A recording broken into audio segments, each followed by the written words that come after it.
Hello and welcome to the All 12 Signs video series for the Cancer new moon that's happening on the 17th of July 2023 at 24 degrees and 56 minutes of Cancer. My name's Chloe. I work with card divination, astrology, and I channel energies through my body. As you can see, my hands are moving around right now. This is independent of my conscious thought. It's just one of the ways that I channel, drawing in energies from different dimensions to help us heal. My hands have just gone over my heart chakra, help us clear stuck energy and open up portals so we can communicate with our conscious mind and our soul, be in more alignment. Thank you all for being here, new and returning viewers. It means a lot to me. I appreciate how our time and energy is very precious. So thank you for being here with me. It means a lot. In these videos for the all 12 signs, I focus on, in terms of the astrology and the tarot, I focus on the inner work. So, for example, like if court cards show up, I'll focus on how that energy relates to you rather than it being about different people. Sometimes with astrology, transits are very much linked into other people rather than you, as well as you. But I like to focus on the energy of you. If you have a more personal question linked into romance or work or just wanting a natal chart, do check out the email address in the description box. Just drop me a line and I'll get back to you. And I like to tailor it to the client. So if that's something that you feel inclined to do hit me up and I'll get back to you.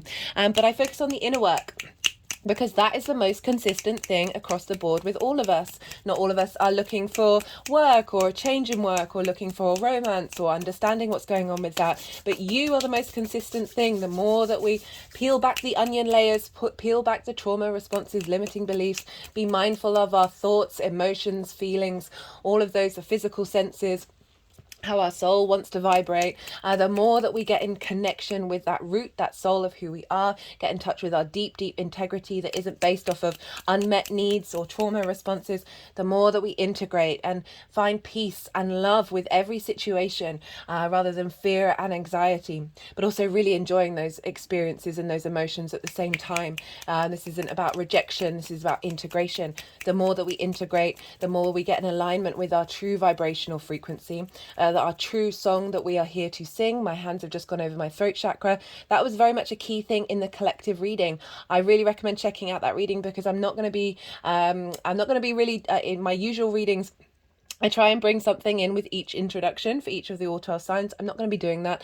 I don't do that for the lunations, and that will be, that's all the information's in the collective reading. The message was really, really beautiful that was coming through. Lots of very positive cards, which was interesting because this new moon is opposite Pluto, but big transformation happening here.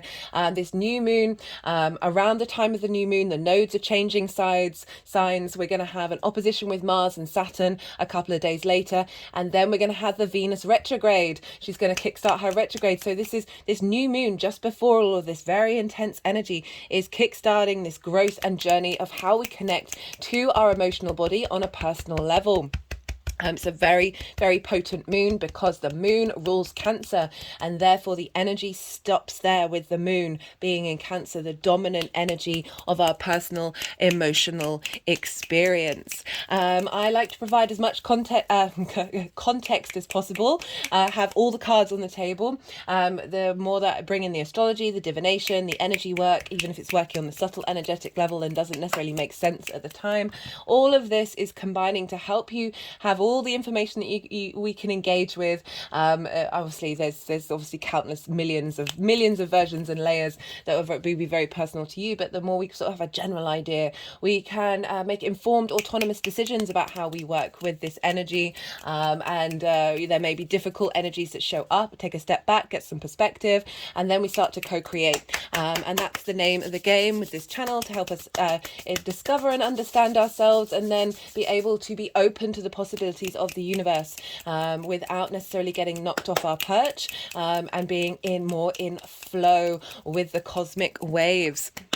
Right, is that everything I wanted to say? I will put up the chart of the new moon in the community page. It also goes up on my Instagram account, so you can have an understanding of what that looks like visually on the chart. And we're dealing with what's called a cradle for this new moon. The main aspects this moon is making are to Pluto, Neptune, Uranus and the nodes, right? As well as Chiron. So we're dealing with these bigger outer planets, these more generational planets, these very intense energies that help not only help the individual, but help the collective. This sort of galactic energy because they're further away from the sun. So it's leaning less about what this solar system's about, but also as well as what's going on in the galactic, getting the downloads from the bigger galaxy. So very magical, transformational energy for us in this new moon. I will be reading in this video for Cancer, Gemini and Taurus. I might get round to Aries. It all depends on how long each of the readings last for, because I like to get these videos out in uploaded. So yeah, I always start with where the transit's happening and then work my way backwards through the wheel. This gives it a break up, so not everyone's always first, and then gets a nice shift of dynamic going on. Is there anything else that I wanted to say? I work with the whole house system. This is based on the Greco-Roman period traditions, the Hellenistic period of over 2,000 years ago that stem from the Babylonian time and the Sumerian time and whatever came before that as well. And so that what that means for you is I work with the whole house system. So I really recommend, this is where each of the signs falls in a whole of a house. So each sign encompasses the whole house. I really recommend for those of you who know your time of birth, check out your rising sign. This is where your ascendant falls, and this is always the first house. The astrology will link into those of you who have that as your rising sign. This doesn't invalidate you looking at the other signs, your sun or your moon in this particular example. Just look to where that sign falls in your chart, the house that it's in, the themes of that house, apply those themes to the messages that come through. It's as if that sign has now moved to the first house, so you'll have the layers of the themes of the house that it is in your natal chart, as well as how that feels as if that sign has now moved to the first house, and the astrology also then applies as well. So yeah, we have all the signs in our chart. If you listen to all of the signs, you'll have an understanding of how this new moon is affecting every area of your chart. I think that's everything that I want to say. Thank you for being here once again. Be good to yourselves, be good to those around you, and most importantly, be well until we meet again. Cancer rising. How you doing, Cancer?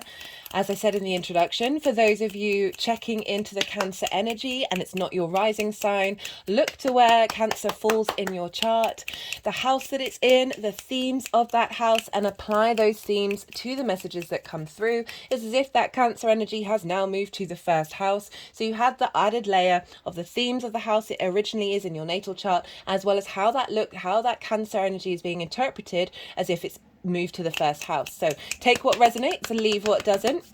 So for Cancer rising, you have this beautiful new moon. The energy around it is so supportive, so nourishing and very grounding. There's a real depth to it, without feeling overloaded, without feeling oppressed in any way in terms of our emotional space. We've got this lovely new moon happening in your first house. This is the house of self. This is your house.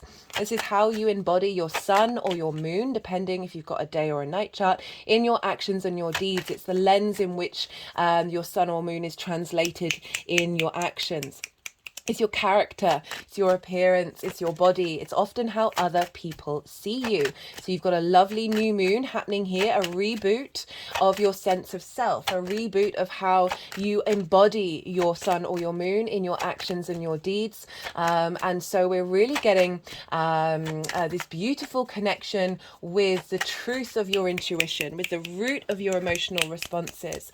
In the collective reading, it was very, very clear that we're really being transformed at this time, and that is because this new moon is opposite Pluto over in Capricorn, and this for you, Cancer rising, is in your one-to-one relationships. That can be business partners, one-to-one clients, intimate friends, or more long-term committed relationships.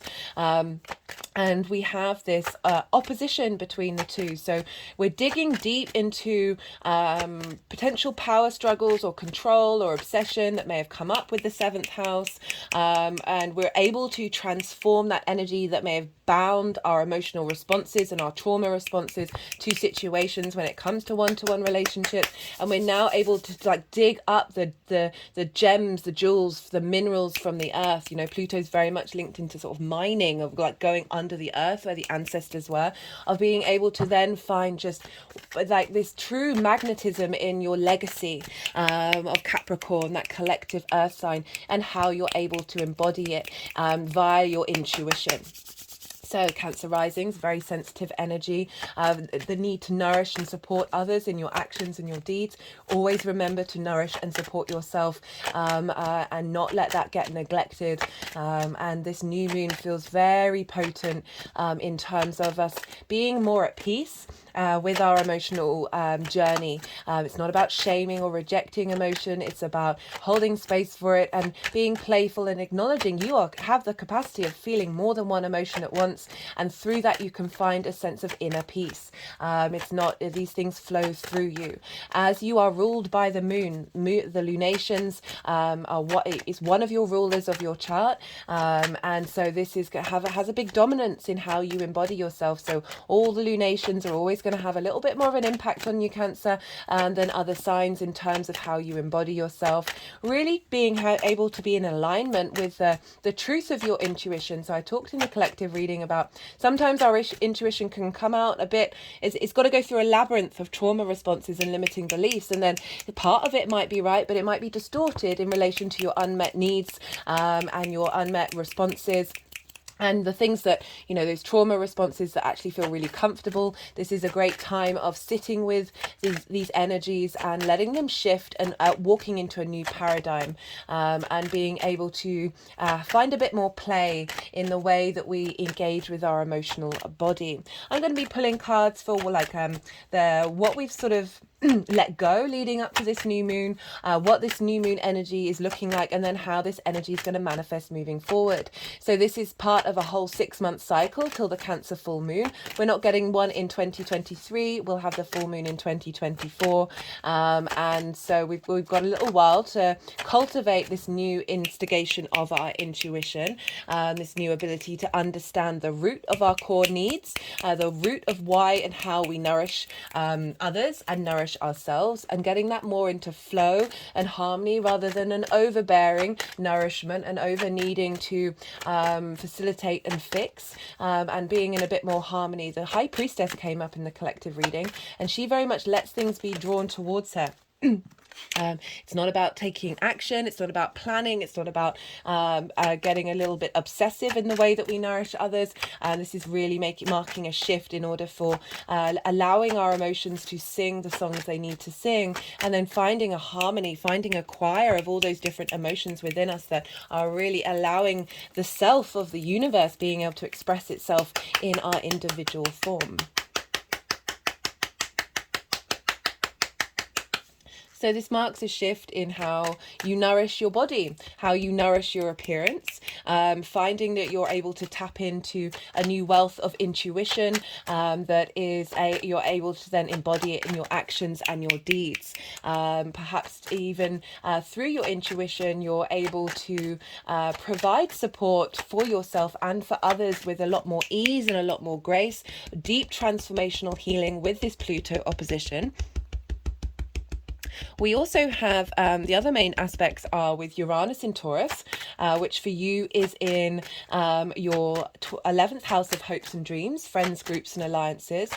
So that energy of allowing you to be your unique self, allowing you to find the space to follow your hopes and your dreams based on your unique maverick energy.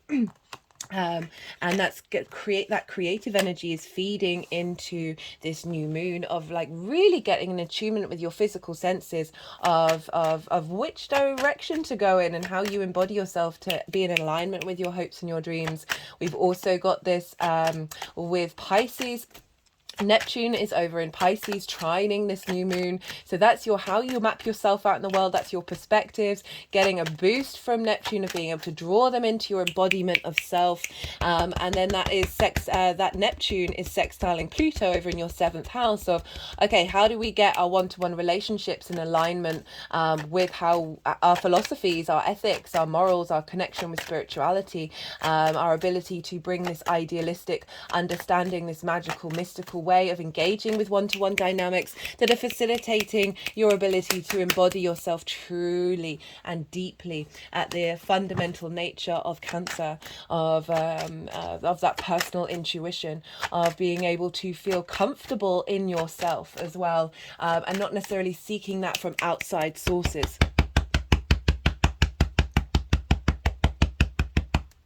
We've also got squares with the nodes in Scorpio and Taurus. And this is squares are an activating energy, are manifestating energy. And so you have Scorpio over in your 5th house of creation energy, and Taurus, as I said, in your hopes and your dreams. So we've got this combination of your hopes and your dreams and your creative energy being fulfilled and manifest and facilitated with with this new boost of your intuition during this instigating cycle that is also being empowered and transformed by what it is that you need from your one-to-one relationships.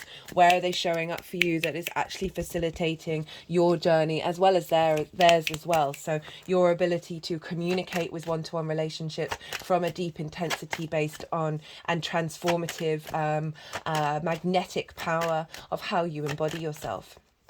So big energy for this new moon.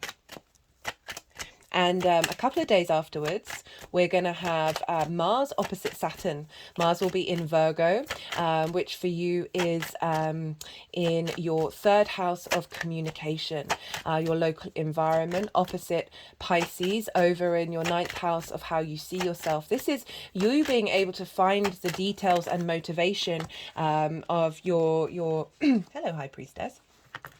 You being able to find you being able to find the motivation and drive combined with the legacy of Saturn in the 9th of being able to express yourself and communicate through your actions and facilitate your long-term legacy of ensuring that your day-to-day understands how you see yourself in the world, understands the value of you in the bigger picture in the local community. So there's a real sense of perhaps there's a lot that you need to do. You're taking a lot of action in expressing yourself in the way that you communicate, as well as doing maybe perhaps helping out people in your local community, the things that you're doing on a day-to-day basis. So really finding the motivation and drive to take action with that legacy.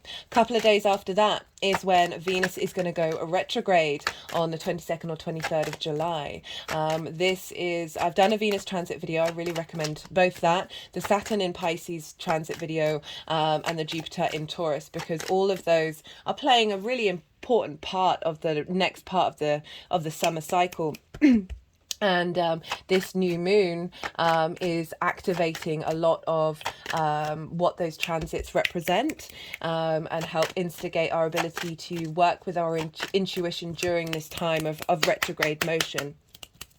We've also got the nodes shifting into Aries and Libra.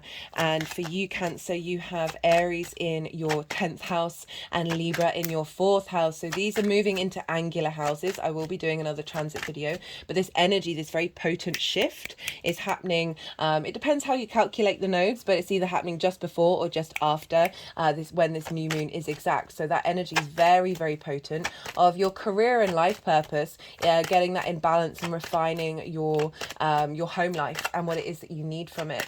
And all of this is sort of squaring your Cancer energy. So you've got a lot of stuff going on in cardinal houses, sorry, not cardinal houses, they are in cardinal signs, but you're in angular houses. So you've got this moon happening in this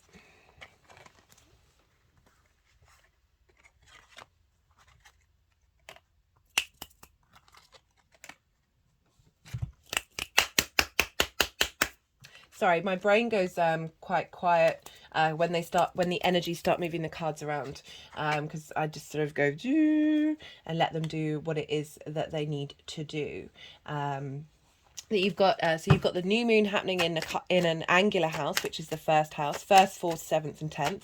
You've got Pluto over in your 7th, so this can show up quite loudly. We're seeding energy with a conjunction, so it might be really apparent what you need to look at. For those of you where it's not, don't worry about it. Just sit with the intention of being more in harmony with your emotional responses, of not leaning into shame, and really tapping into your higher self's intuition that's right at the root of you.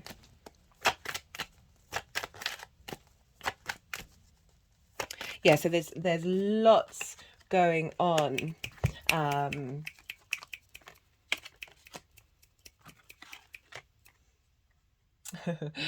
This week, and this new moon is sort of a big part of that. Look at you with 3 major arcana.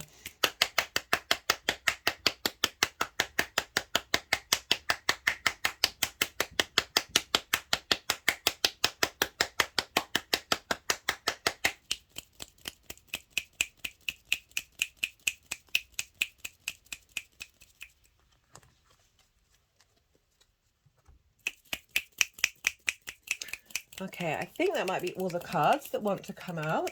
They've put the deck down. So this is when I go quiet. I let the cards, the energies do some energy work. They may move the cards around a bit more. And then I'll come back and talk about the astrology linked in to the tarot. Very interestingly, they just drew the threshold card energy to the central pile, which is what this new moon is instigating. Really recommend the collective reading, especially for you Cancer rising or Cancer energy, because this is the only Cancer new moon that we'll be having, and also this is the the next Cancer new moon is. The next Cancer full moon is far away from Pluto, and then Pluto moves into Aquarius the next time we have the Cancer new moon. So this is the last time we're going to have Pluto in Capricorn, and it's very closely opposing this new moon. So this has got a punch to it, and I mean that like it's so interesting how many words and phrases that we have, especially in English, that I'm aware of anyway. I've always been terrible with language. Well, that's regardless of that have this sense of aggression behind them, like has a kick to it, has a punch to it. I mean, I know what that means, but it's just, yeah, I'm a bit uncomfortable saying it. Right, so we have for the lead up to this new moon, okay, the full moon, so that's from the full moon in Cancer. That was a really beautiful reading. If you've not watched it, I feel like it's kind of like a timeless reading. Where it was about deep emotional healing, and this is really kind of showing up in the cards of we've got the 7 of Pentacles in reverse, we've got the 8 of Pentacles, and then the Star card. So this is saying that you've moved through frustration of tending to how to you embody yourself. Because they're the 7 of Pentacles. Is about tending to your garden. Okay, it's coming through more that with this reversal is that you have been tending internally to your inner garden. You've been spending time working with, I think, everything that's been coming up in this new moon reading of really finding more understanding of right at the roots of where all your emotional responses come from, and it's with the 8 of Pentacles, which is very much in whistle while you work. It's about, rather than that sense of potential frustration of things not necessarily blooming, this is very a dedication. There's a dedication here of a duty of really tending to these small little emotions, not little, but these small emotions that are at the root of the thing that manifests, the vegetable that manifests. So that seeding instigated points of those emotional responses. You've been tending to that inner journey with joy, right? So you've really been cultivating the refinement of that emotional space, and it's it's Pentacles, so that's the 3D realm. So how you embody that, in your embodiment of self, right? Your actions and your deeds, your character, how that's expressed. You've really been on a journey of figuring out how to genuinely embody yourself from this space of, you know, this is not quite mastery, but certainly getting there, like really enjoying the process of existing, as well as knowing that you've always got something to learn. This person is going over and doing the same thing over and over and over again, and through that we finesse. There's a sense of detail, of dedication to self, of really getting to understand how you embody yourself. And it's with the Star card. This is about deep emotional healing. This is about, I love the Star card because she is unclothed. She is removed. There's so few masks with the Star. She's able to embody her true Star energy. And there's an element of deep emotional healing that's come through, that you've been transmuting this energy and working with it and being really open to it. That's what I'm getting with this. So I'm being prepared to put in the time and the energy that is then facilitating your ability to hope and dream through the way that you embody yourself. Be able to embody that galactic energy within your character, and that your deep sensitivity for the Cancer risings, of how through those actions you're able to not only facilitate your unmasking and your deep healing, but from those around you. It's about finding a happy balance between the two. She's got 2 jugs of pouring out water. She's feeding the earth, but also making sure that the pool in which she draws the water from is still full. Okay. So always make sure that that's in balance. We have for the moon itself. So having gone through this healing and this refinement of self, of refinement of embodiment, this new moon is coming along, right? Remember, it's a new moon, so we're seeding energy here. You see this ground, this fertile ground that we're putting seeds in. The seeds have yet to grow. So we're having gone through a particular cycle. We're now starting a new one. With Pentacles, it's very loyal, very committed, very stable. We've got a lot of earth energy. Uranus is over in Taurus, Pluto's over in Capricorn, of really helping you bring your emotional intelligence, your emotional intuition. There's grounding it. It's making it there's wisdom and strength here with the oak leaf, of really this is the biggest horse of the deck, right? There's a sense of security in how you embody yourself. You're committing to your long-term goals in the 3D realm. It's coming with the Lovers, which is backing that up even more. The Lovers for me is having the information you need in order to make informed, autonomous decisions, right? So it's implying crossroads. It's the Gemini card. It's the feminine, masculine spirit all combined together, with a mountain. High mountain represents perspective, higher perspective. And there's illumination here with the sun, of like really being able to plant seeds at this time that are committing yourself to you, right? Of being loyal to yourself and your soul's journey. And then this is facilitating you being able to make decisions that when you come to crossroads, that make decisions that serve you in the long term. The final card of how this energy is manifesting moving forward.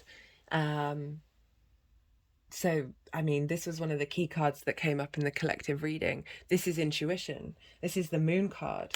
The high priestess, she knows her innate power, and that she's able to draw things towards us. We do that as well, obviously, like our internal space draws situations towards us, but often that can be very jarring. We've got to learn certain life lessons to help unravel and heal trauma responses, limiting beliefs that draw towards situations perhaps of conflict, of isolation, of disappointment. And the more that we peel back those layers and we become in tune with our deep higher self intuition, the more that we're able to draw towards us wisdom, understanding, and it's the moon card, have our emotional needs be met, and be able to facilitate just a sense of knowing of what actions to take and what direction to go in.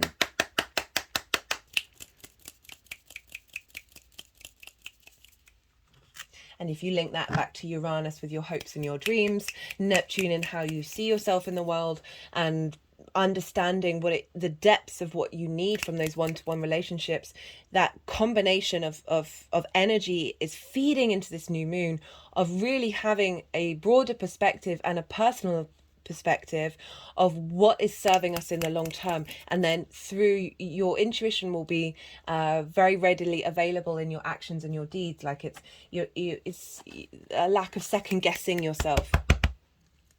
Okay, let's see what cards want to come up from the numerology deck.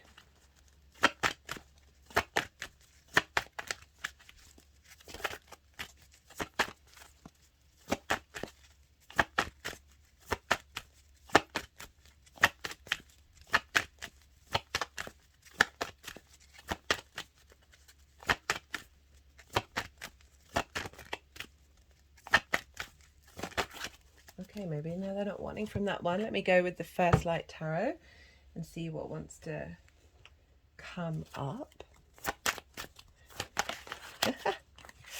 Love it. Death. Change, suspension of consciousness, new life reborn. So this is really implying this ability to understand what emotions you need to let go of, what emotions you need to let pass through you rather than the ones that you need to cultivate. This sense of ability to adapt and to change and to be in flow with your emotional state rather than being bound and held by them, and be overwhelmed by sensitivity as well. I feel like there's a real reboot in the way that you are able to embody yourself, and just very, yeah, love that. Love, love, love, love, love. Oy. And that is the Scorpio card. The nodes are just changing sign from Scorpio into Libra. And so that Scorpio energy was in your 5th house of your creation energy. Now that you've had that transformation of how to work with that creation energy, that's facilitating, that's trining what's going on with the nodes. That's trining this new moon of the, now your intuition is really going to be in alignment with that creative energy due to that transformation that we've had with those eclipses. And now you're refining your home life, refining your where you need balance in your roots and your foundations with that South Node transit.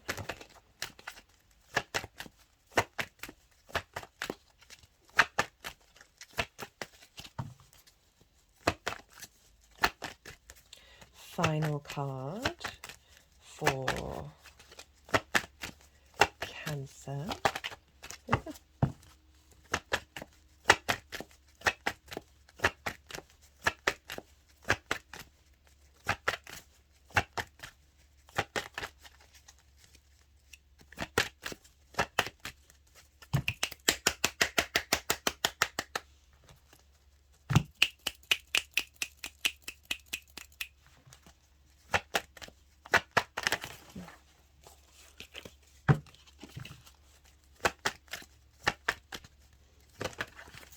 Goodness me, this deck doesn't want to be engaged with. Maybe one card more from the First Light Tarot in... Nope, none of them. Okay, maybe that's it. I feel like that's it because the energies are getting pretty frenetic right now. So they're wanting to do some energy work for you. We are stepping over a threshold change where we're moving into a different dynamic collectively, and a transmutation of the self, and being definitely more in alignment with your intuition. I love this for you, Cancer. If any of it resonated, don't forget to hit the like button. There's lots of things you can do to help push the algorithm forward. This is a growing channel. I very much appreciate it. Comments, subscribes, sharing, watching the video till the end, even if it's on mute. This all helps the algorithm and helps push it out there into the world. So if you felt like you gained something from this and you want to pay it forward, there are many things that you can do. But just be good to yourself, Cancer. Be good to those around you. And most importantly, be well until we meet again. Gemini rising. How you doing, Gemini? For those of you just tapping into the Gemini energy, look to where Gemini falls in your chart, the house that it's in, the themes of that house, and apply those themes to the messages that come through. Take what resonates, leave what doesn't. It's as if that Gemini energy has now moved to the 1st house, and so you're getting the themes of wherever it falls, but also how those themes feel if they were in the 1st house. Okay, in general, Gemini and Cancer energy are what's called inverted. They're right next door to each other. They don't traditionally have a direct line of sight and of communication. So this means that the way I describe it is, imagine two people sitting next to each other, but they're both facing forwards. So you can't see the person with your eyes, but you can feel that they're there. So this is working with more subtle energies. It doesn't mean that those subtle energies aren't powerful. It's just they're not as in your face as they could be in other transits. So this just is through. Sorry, I just got to pause. I've got something in my throat. Sorry about that, Gemini. So it's like through osmosis. It's on a very subtle energetic level, energy transfer on the quarks, the subquarks, the atoms, rather than, hey, this is I see you clearly, I am this and you are that, right? It's working on a subtle energetic level wherever it falls in your chart. And so for Gemini rising, this is happening in your second house. This is the house of your resources. This is the tools you have in order to make your money and how you manifest. This is the things that you really value, as well as how you value yourself. I always like to focus on how you value yourself, because when we get that in alignment, hello, battle weary soldier. When we get that in alignment, we then are able to utilize the tools that we have in order to manifest in this world. We understand what we really do value in the long term, and we just become in more alignment with that house when we truly value ourselves from a very deep soul level. So this new moon is pretty powerful because it's opposite Pluto. For those of you who've not watched the collective reading, I really recommend it. We're not going to have a new moon in Cancer like this with Pluto in our lifetime, and so this is an opposition. This is a powerful new moon. The new moon is also making aspects to, the only major aspects it's really making are to Uranus, Neptune, Pluto and Chiron. These are all big outer planets or asteroid centaurs. One's a centaur. Bigger the outer planets, the more galactic energy. They're not as close to the sun, so not necessarily bound by our particular solar system. They have an element of that, but they are also linked into the bigger galactic vibe. We're being held by this energy to transform. Cancer is ruled by the moon, so the moon is very, very powerful. This lunation is very powerful. We're tapping into our intuition. So your intuition is one of the skills that you have, your resources that you have, your ability to nourish others, find a sense of safety, tap into your imagination. But this is also a place where you may struggle to value yourself, or have been working on that. The moon is very, she moves the fastest, right? So it's a sense of acknowledging that our moods are very changeable. So your understanding of how you value yourself could have been very, very changeable. By one of your, like, nourishing other people rather than nourishing yourself, having blocks around your intuition based on trauma responses and limiting beliefs. These could all have affected your path. However, you've got intuition and the emotional body, the ability to communicate your emotional space in a very transformative way is now coming through with this new moon, right? So it's opposite Pluto. You have Pluto over in your 8th house of the outside world's resources. This is also about the give and take between you and the outside world. Time, money, things, energy, ideas, as well as cosmic inheritance. We're having Pluto in there and uncovering where you may have had obsessions or possessions or a sense of intensity and what it is that you need in the give and take between you and the outside world. All of this can be let go of and transmuted during this new moon, in order to then bring up the riches that you're able to uncover through your embodiment of your value that is then facilitated by the outside world's resources. So big new moon. Also, new moon, a great time to set intentions if you are facilitating your skills and your tools in order how you manifest, planting seeds that are going you can just set a general intention of wanting to help work with that energy, be in more flow, be in more flow with your emotional body.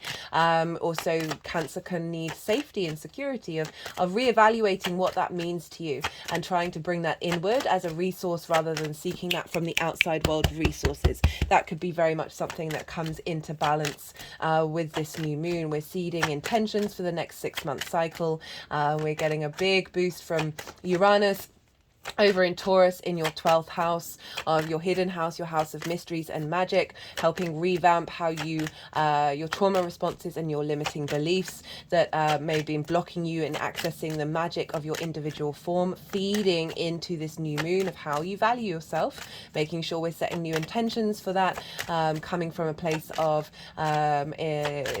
deep transformational legacy over with Pluto over in Capricorn. We've got Neptune in Pisces, helping you bring the magical, mystical understanding of your life purpose into, this is trining the moon, so providing wisdom and support of the Neptunian energy into that new moon, that fresh new start of you engaging with your emotional space, right? So wherever Cancer can be a bit it's so nourishing and supportive.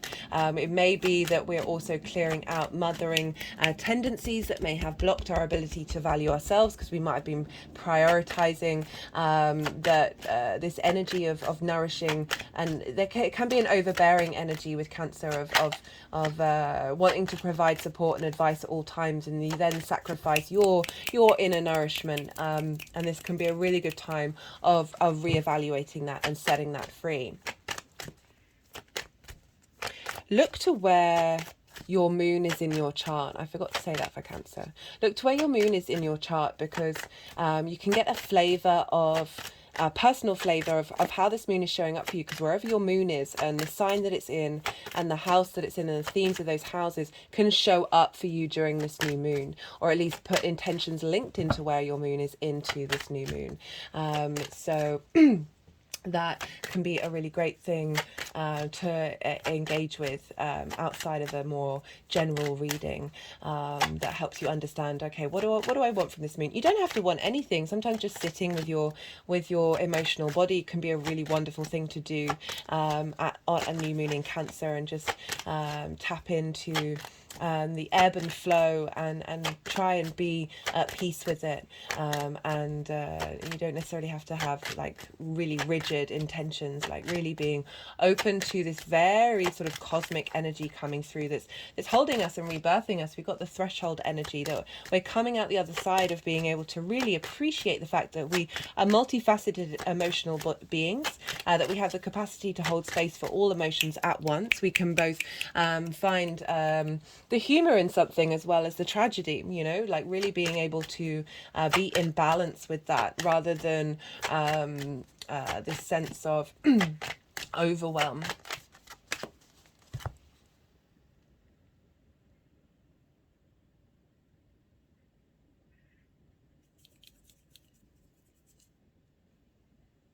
Do bear with me when I'm doing this energy work. I'd noticed that no cards were coming out, and sometimes that means that the energies want to do some energy work rather than bringing the divination cards to come through. So let's see what else wants to come up. Yes, so around this new moon, the nodes are going to move into Aries and Libra. Mars is going to oppose Saturn. So Aries and Libra for you, Gemini rising, you've got Libra in your 5th house, Aries in your 11th house. So your 5th house is your creation energy, and the 11th house are hopes and dreams. So we've got this shift happening just after this new moon of resetting our emotional body, right? And now Is the nodes are then, and the moon is linked into the nodes, so this is having an impact on a part of that dynamic of how do we find things in balance with our creative energy, how are we refining that with striving for our hopes and dreams.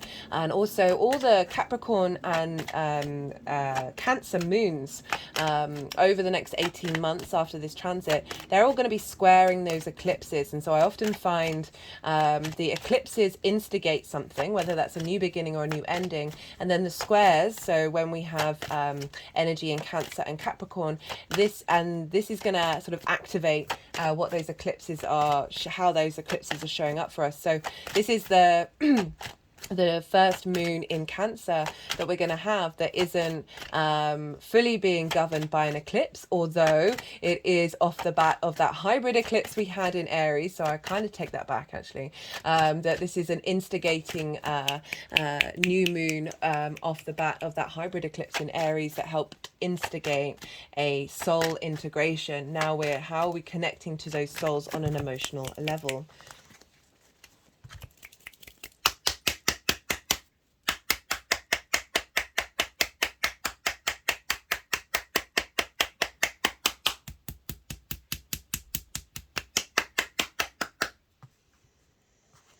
Okay.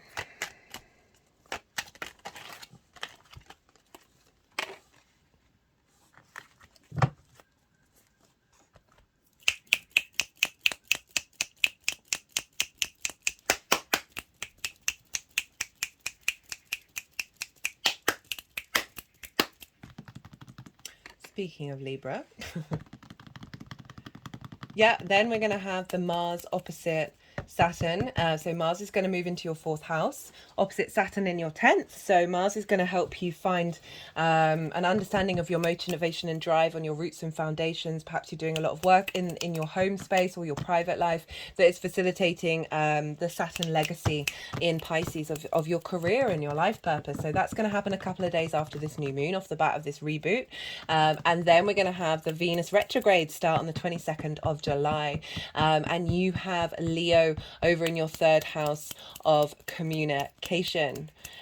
So big transit for us all. I recommend you check it out. So we've got this sense of or a revamp in how we communicate and how it is that we express ourselves. And so this new moon is sort of really sort of giving a boost to all these other transits that are going to be happening, of helping seed this very cosmic energy. So we have, for the lead up to this new moon, we had the full moon in Cancer at the beginning of the year. That was about that was such a beautiful message, and if you haven't watched it, I also recommend it because it was about deep emotional healing. And so this is really kind of showing up in the cards of like the 9 of wands. Is about being the wounded warrior. You keep standing up for yourself, right? But you're exhausted, you're burnt out, like everything's kind of been a conflict, like this. I feel like you've been in conflict with how you value yourself, or the people around you are sort of, you're constantly seeing that it might be a conflict zone, right? You feel like you're having to step up for yourself every time, and working through how that feels of that conflicting nature. And we've got it with the Page of Cups. And it's in reverse. So it's saying you've gone on a deep emotional rediscovery of like working out this emotion and helping heal that emotion. So pages are very youthful energy. They're really wanting to communicate this new understanding of the element of water, and that is your intuition, your imagination, your creativity. So the Page of Cups, like one of the happiest pages in the deck, has come along to help soothe this energy of feeling exhausted, of feeling that conflict of your passions not necessarily being able to get them all going. And the page has gone inward and say, hey, let's tap into the intuition, let's sit with this, let's be a bit playful with this, let's engage with it in ways that you may not have done before, because pages are like a start of instigating, of learning something new. So I really like that you've been tapping into and working with the Page of Cups, which is a lovely card to get for the Cancerian area of your chart, because it's like acknowledging the lightness of the movement of the moon. Okay, so it's constantly moving, so we can't get too heavy with each emotion. We have to be able to find some joy in what it is that we're experiencing. And we've got this with the new moon energy. Straight up is justice. So this is things coming into balance. So where you may have felt you constantly, whenever this card comes up, I'm like, do you need to defend yourself? Do you need to even bother engaging with it? Do you need to burn yourself out for the what other people may think, or what you may imagine that they're thinking? That the justice is coming along and saying, and rebalancing your ability to engage with your tools, ability to engage with how you value yourself. So there's a harmonizing, there's a bringing to justice of things, of being equitable and fair in your decision making and the way that you understand your value. So sometimes there feels like there's a bit of distortion that you've been working through of how you value yourself. And this moon is coming along and bringing that into harmony. They've just gone over this. They went like that, and this is the flower of life, sacred geometry, of bringing that into balance with this card of self, of appreciating every little different version of yourself, rather than feeling perhaps like all those different versions have been attacking one another, and you're constantly having to defend one version of yourself rather than just letting them flow through you in harmony. Justice coming along the scales, bringing things into balance. Also, she's got the Ace of Swords there, of being able to see things clearly, see how you have something of value to offer society as well, because it's the social air sign of what the tools that you have. You are able to bring something that is bringing about balance into the world, and really being able to see that clearly, especially backed up by the Four of Pentacles, of how this energy is manifesting moving forward. I love this for the second house of how you make your money. We've got Pentacles here, we've got Earth energy. This card for me, and I know I read it quite differently to the traditional way, because the traditional way is like you're holding on to something and you're being a bit miserly and you're not letting anybody else in, you're blocking yourself from the outside world. I rarely see that. That's rarely the first thing that comes to my mind. We've got Pentacles, which is the sign of Venus. This is the cycle Venus makes. So enjoying this 3D reality, this sense of harmony and abundance and appreciation and value and creativity of Venus. At the feet chakras, the heart chakra and the crown chakra, this person is about stability, the internal stability, feeling strong within yourself, of the things that you have to offer, of the skills that you have, the tools that you have, of how you value yourself. This person values themselves in a very grounded, strong, stable way. There is a sense of stability coming in, even though we're dealing with the moon, of like finding stability despite the fact that the moon is ever changing and our moods are ever changing. That there's a deep groundedness from Pluto in Capricorn, helping bring that out from within you that you've always had. And for some of you, this is really like saying you're able to make some money with your resources as well. And that this new moon is cultivating and instigating this ability to do so, and or add to whatever it is that you've already been doing. Okay, I'm going to pull clarification cards. This is a numerology deck. All the decks are in the description box if any of them take your fancy. Let's see what wants to come up for Gemini. Yeah, and note that nodal shift, right? So it's moving into Libra and Aries, and that trines and sextiles your energy. So these nodes are going to be very bringing wisdom and creativity. We've got your environment, right? So your emotional body not being not being affected so strongly by your environment, that there's this sense of inner control, that you've got a sense of boundaries. It's not like you're not engaging with it, but it's not necessarily swaying you like in a seesaw motion. There is a sense of groundness, of how you engage with your resources, with who you are in your environment. Also, that Leo, Venus in Leo is in the third house of communication and local environment, the environment that you're in. So this is the First Light Tarot. This is Major Arcana, question cards, statement cards, and keyword cards. Oh, that's half the deck. Yeah, this is a great card for the second house because this is about money, money, money, money.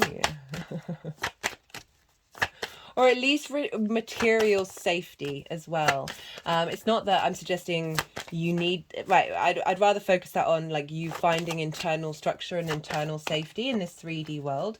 That means that you're not necessarily seeking it from the outside world, and that way you're cultivating your tools and your value from a space of joy and your personal emotional connection rather than needing to nourish the world around you. Okay, so the more that we cultivate that inner environment of joy and peace, the more that ripples out into the world, and we're not prioritizing and running around nourishing everybody apart from yourself. This is saying there's a shift, there's a balance happening where you can do both of those things. We've got the Sun card, freedom, nature, free-spirited, innocence. This is about clarity and vision of, with this lunation, really helping reset your ability to see your skills, to see your tools, to see your value. See, vision, sun, clarity, light, clearly, that is helping bring about a sense of direction to how to apply them. Might also, for some of you, look to where your sun is in your chart, and that might give an understanding of what else is coming up for this lunation, because we did get the sun. Okay, I'm going to leave it at that, Gemini.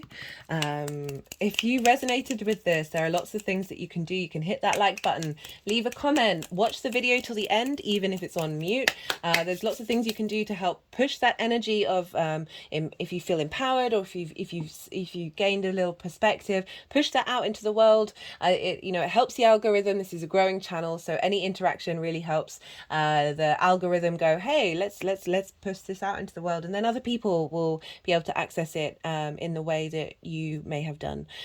So I'm going to leave it at that. Be good to yourselves, Gemini. Be good to those around you, and most importantly, be well until we meet again. Taurus rising. How you doing, Taurus? For those of you tapping into the Taurus energy and it's not your rising sign, look to where Taurus falls in your chart, the house that it's in, the themes of that house, and apply those themes to the messages that come through. Take what resonates, leave what doesn't. It's as if that Taurus energy has now moved to the first house, so it'll not only have those themes, but it'll also embody as if it was in the first house. Right, in general, regardless of whether you're Taurus rising or not, Taurus and Cancer sextile one another. Taurus and Cancer are both yin night in nature. Whoa. Okay, they came flying out. Got the Cancer card right here, Taurus.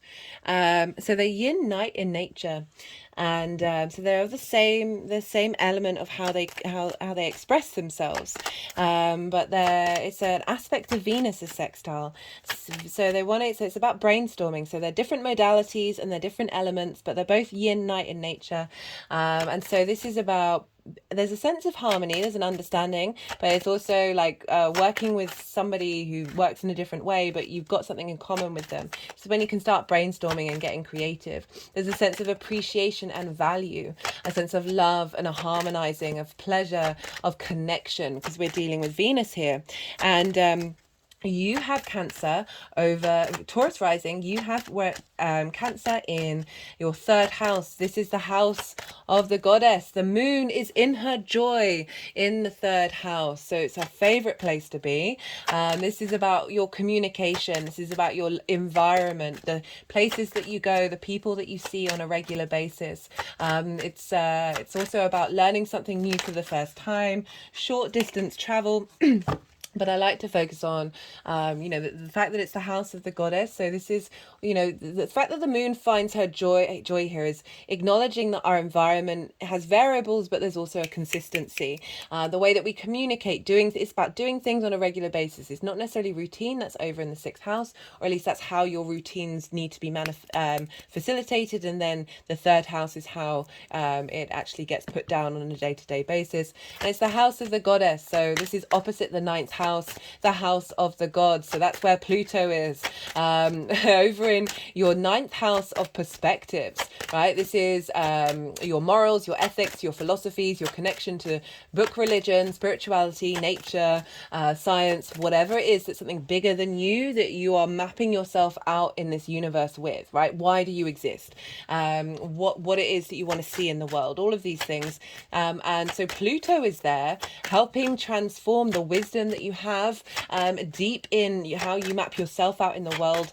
And with this opposition, this energy is feeding, so we're also transmuting any blockages around how you see yourself in the world, or your philosophies, or your connection to it. And all of this is feeding into the new moon in Cancer, where the moon is in her favorite place, because this is reason why it's called the house of the goddess, is because this is where you embody those philosophies in your day-to-day, right? So we've got this great combination of you being able to embody your philosophies in the way that you communicate with yourself, with your environment, when you're doing the washing up, whatever it is that those day-to-day things that could seem really basic and menial, but actually that's the lifeblood of our existence, right? And being able to infuse your philosophies and your perspectives into your day-to-day is truly a phenomenal thing. And this sextiles your Taurus energy, which is over in your first house, Taurus. Hey, Taurus. And so this is about finding creative ways of embodying your intuition in the way that you communicate, with everything, and finding meaning and emotional connection to everything that you do on a day-to-day basis, that is facilitating how you embody yourself in your actions or in your deeds. How do you feel good about it? That pleasure principle of Venus ruling your sign, of your physical senses, getting your physical senses in alignment with your intuition.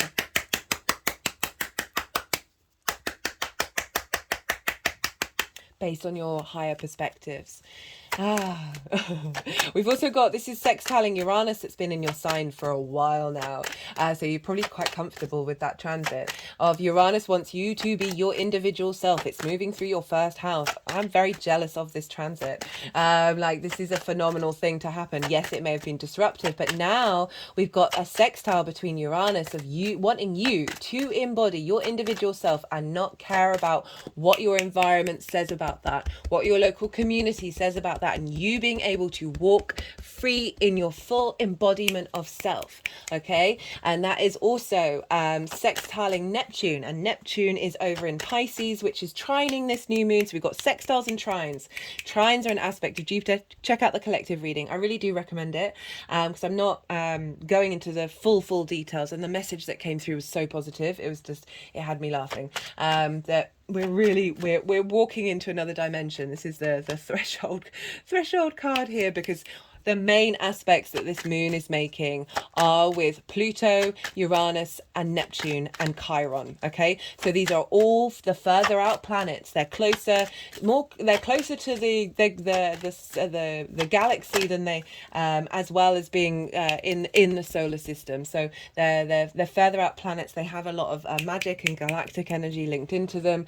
And we've got Neptune over in your 11th house of hopes and dreams, friends, groups, and alliances, reaping the benefits of your career house, but getting an alignment of your ability to embody and communicate. So communication isn't just speaking, it's your embodiment of body language, movement, thoughts, ideas, talking, all of those things. Are sort of we're constantly in a state of communication with the 3D realm, and this is just more in your local environment rather than sort of big outside in the world space of like the ninth house, which would be like foreign, going somewhere very alien to you. This is an area that's comfortable to you, that you're familiar with, and so we've got Neptune over in the 11th house of how you embody your hopes and dreams, and bringing wisdom, feeding wisdom, that trine element of wisdom and elevation, that is Jupiter, into the third house.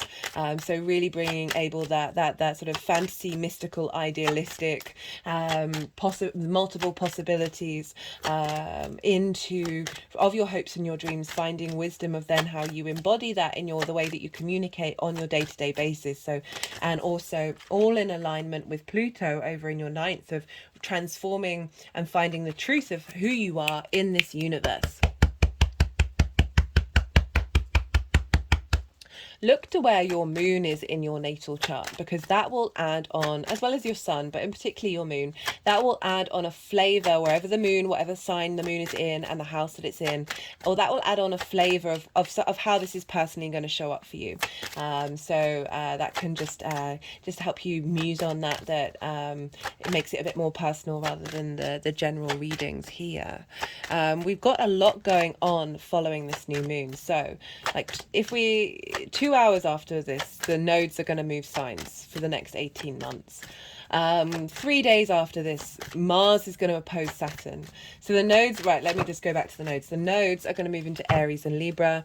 And for you, you have Aries in your 12th house and Libra in the house, that's the hidden house of mysteries. You're going to be striving for, and it's also magic, right? So under the trauma responses, the limiting beliefs, you're going to be striving for integrating that and integrating the magic of that. Libra over in your 6th house, refining how you work, refining your habits and routines, as well as your body and your health. So we've got a big eclipse is happening in that area of your chart, and the moon is the sun and the moon are the reasons why we know where the nodes are and we know where the eclipses are. So the fact that we've got this new moon in Cancer, which is ruled by the moon, so very intense moon energy happening just before this nodal shift, is wild. And so very, very potent new moon of, as I said, moving through a threshold into a different space. We've also got Mars over in Virgo, will be opposite Saturn in Pisces. And you have Virgo in your 5th house of your creation energy, and Saturn in Pisces in your hopes and your dreams. So finding dedication and ability to connect to your creation energy, motivation and drive to take action, finding the small details of facilitating the long-term legacy of Saturn moving through the 11th of facilitating your integrity and responsibility to your hopes and your dreams. So that's a really potent energy that's happening for the rest of the week. I feel like we're already feeling it. And then we've got Venus going retrograde on the 22nd of July. And this is in your...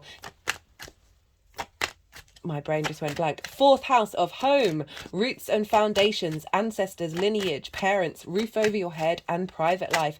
Big revamp on an angular house. Angular houses are 1st, 4th, 7th, and 10th. They are big power points of our chart, and you've got a Venus retrograde there. Check out the Venus retrograde series, as well as the Taurus and Jupiter one, and the Saturn and Pisces one. Just because these are big players for the summer and over the next year. Like I can't express enough how wonderful it is from my experience of like finding out all the nuances of all the stories of all the planets, and seeing how they're all communicating with their own song and also in harmony with each other. So Venus is revamping your sense of value in your roots and your foundations. And that's off the bat of a reconnection to the truth of our intuition.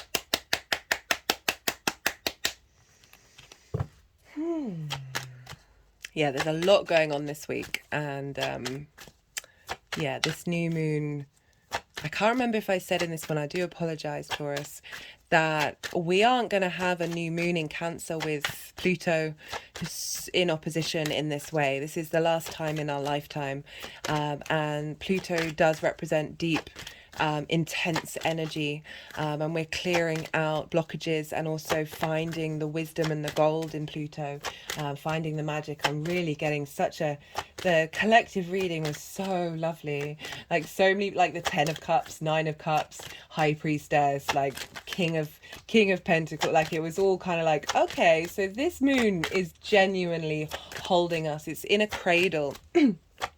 So the opposition between the sun and the moon and Pluto.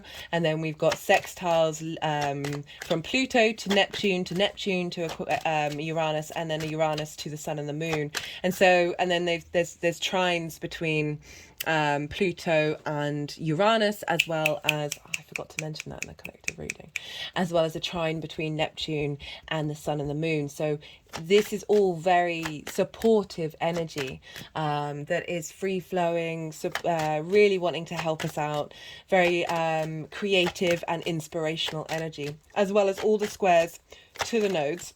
That is about the focuses of where we're headed, in with that node being at 0 degrees of Taurus, which Pluto and the moon and the sun both square. So it's a real embodiment in our physical senses of this understanding of our intuition. And you've got that at 0 degrees of your sign, Taurus. So this is pretty potent. Bet you'll be glad not to have eclipses in your first house. I don't know, sometimes it's a wild ride. Hello.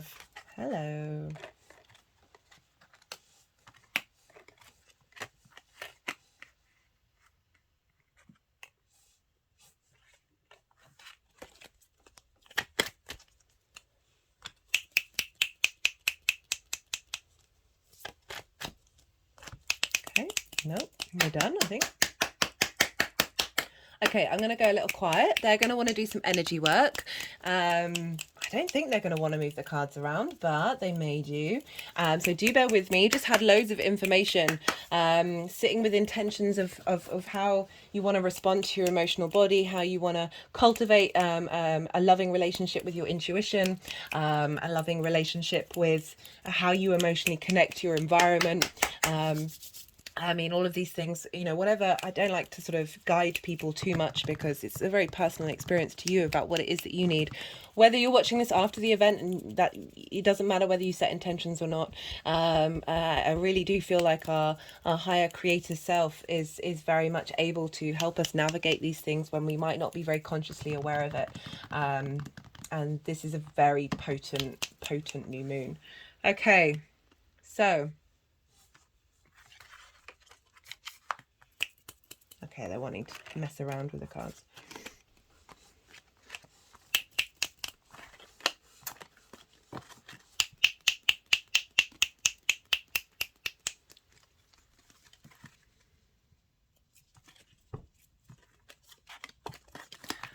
It's quite frenetic. I wonder if I'm tapping into that Uranian energy of Taurus in Taurus. Woo! Okay, Taurus.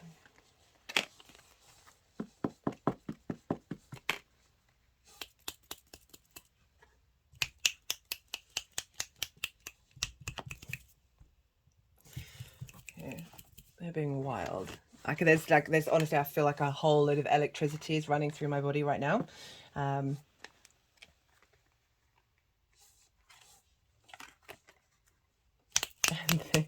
They are determined to do what they need to do. Yeah, you just had loads of information. I know I said I was going to go quiet. So this is a time to digest, see what's coming up, what intuitive hits you're getting from your own experience of feeling this in the lead up. Even if it's after the event, you're not going to miss the messages at all, or the energy. It will still very much show up in your life. I saw a friend of mine last night who isn't into astrology, and he was asking questions because he's curious, and everything he's done over the last month was entirely linked into how the astrology fell. And I was just like, and he's not aware of it, he's not engaging with it, it's still affecting him. So I always like to make that clear if you're watching after the event, like you're not missing out. Yes, we can put more intentional work into it, but I don't think we're bound by that, and I don't think the universe is bound by that, to be honest. Okay, so we've got for the lead up to this new moon. So this is kind of from the Cancer full moon that happened at the beginning of the year, which felt like deep emotional healing. We've got the 10 of Wands and we've got the Chariot. So we've got the Cancer card. The 10 of Wands is burden, overweighted. There's a lot of hard work. You've been maybe a lot of jobs around the house, a lot of jobs in your local community. You're feeling burnt out. Like this figure can't even see the sky. There's nothing wrong with hard work, but there's something wrong when you're hunched over and you can't even see the sky.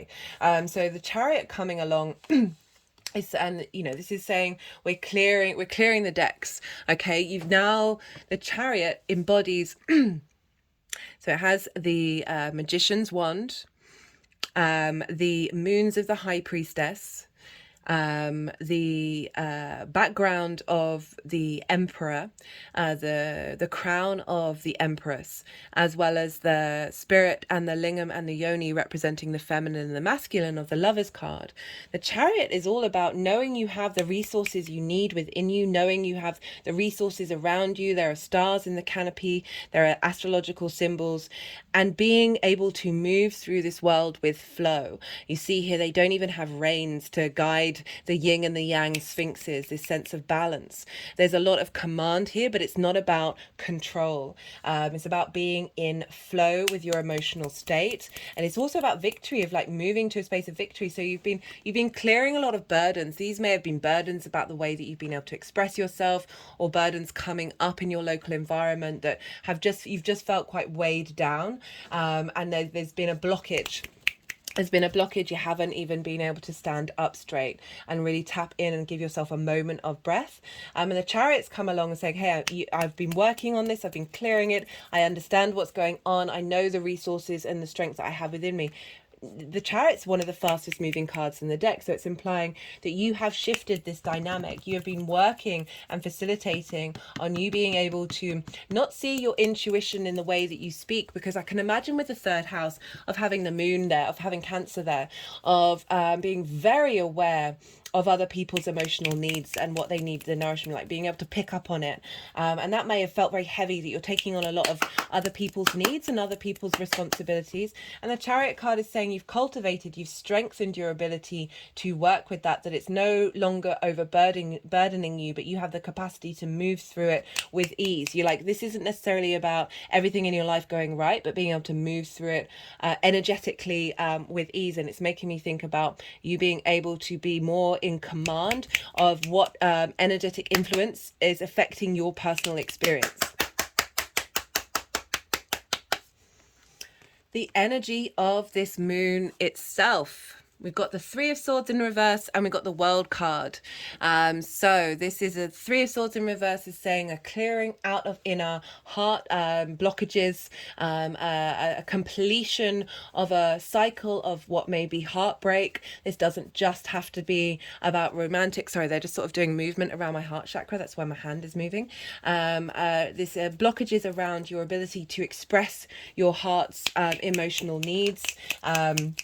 And being able to find a sense of clarity with that heartache is what I'm getting, because the World card is Saturn's card. Saturn's over in Pisces, in your hopes and your dreams. This is about truly knowing yourself. If you see here, she's got two of the Magician wands. She's in balance with the resources that she has within us. This used to be a hermaphrodite, acknowledging that we have the feminine and the masculine within us all. It's not limited by gender. It is an energetic principle.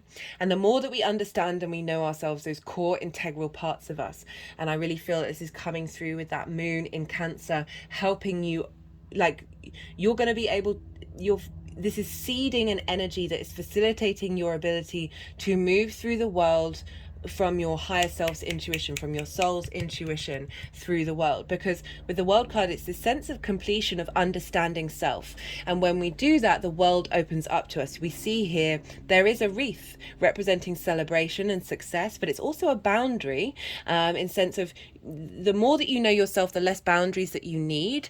So thinking about that 10 of Wands, of feeling like that you're being bombarded by other people's stuff, that this is an energetic boundary that is helping you. It's not diminishing your nourishing ability, but it's helping, making sure that you are free and easy. You are not being pulled down by this energetic transfer of other people's needs seeping into you without and diminishing your ability to because I said the world opens up to you. It's a zero, so all the endless possibilities, and being very confident moving through your local community, being very confident in the way that you communicate.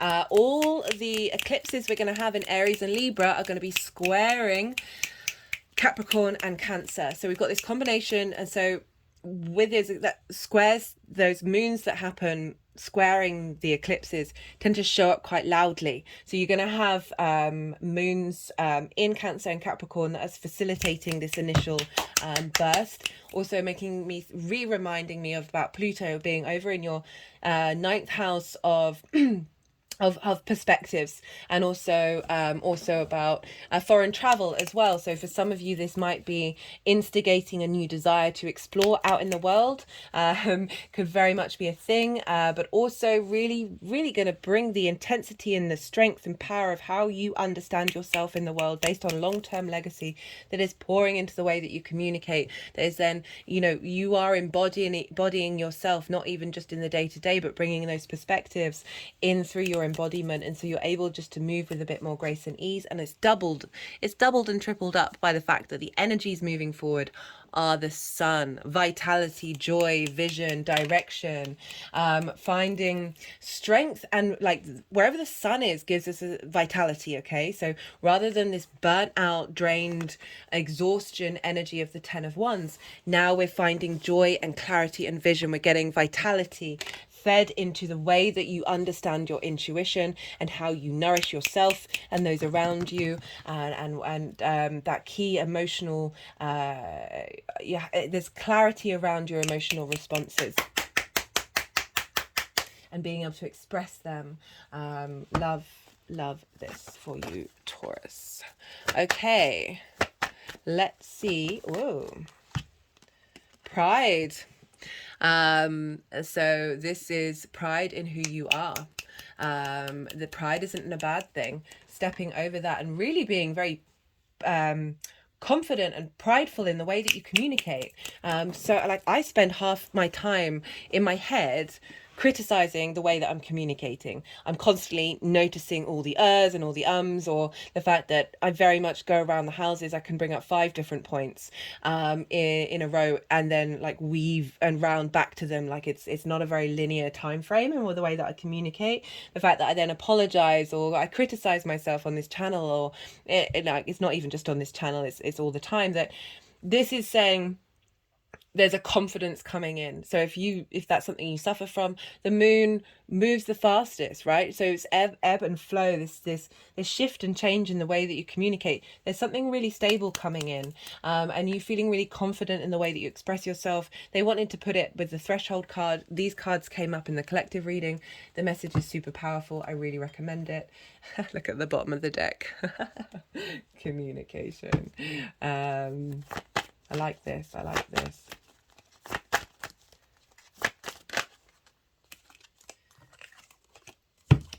I'm just thinking about how the moon is often how we nourish others. Got positive surroundings. Yeah, real shift in gear of your emotional body. The moon can want Cancer can want safety, and finding, not seeking safety from the outside world, but seeking it within you. That's going to be a key thing of this, of the activation of the truth of our true intuition that's happening with this new moon. Okay, Taurus, I'm going to leave it at that. If any of this resonated, if you like, I try and help provide perspective and empowerment, and if any of this resonated, there are things that you can do. This is a growing channel, so any interaction really helps the YouTube algorithm push everything out there. You can like the video, leave a comment, even if it's just an emoji. Watch the video till the end of watch it all the way through. You can put it on mute and have it in the background, searching for the channel in the search bar rather than going from notifications, watching more than one video in a row. These are just things you can do if you feel so inclined and want to push that pay it forward energy out there into the world. It would be very much appreciated. But other than that, be good to yourselves, be good to those around you, Taurus, and most importantly, be well until we meet again. Aries rising, how you doing, Aries? For those of you just tapping into the Aries energy, look to where Aries falls in your chart, the house that it's in, the themes of that house. and apply those themes to the messages that come through. It's as if that Aries energy has now moved to the first house, but with the themes of where it originally came from. In general, Aries and Cancer energy square one another. This is an aspect of Mars. Mars wants to bring, there's a good and a bad side. Well, they're subjective.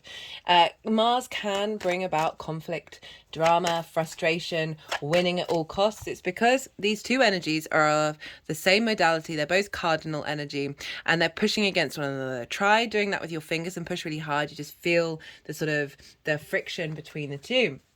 And they're sort of butting heads, so that's when things can kick off. If anything does kick off that's like that kind of energy orientated, that happens to me all the time, as well as the other side of it, right? So that it's helping you see, okay, what do I really care about that I want to get involved in drama? What do I want to fight about? What's truly important to me? And how do I really need to? Why am I winning? Why do I need to be right?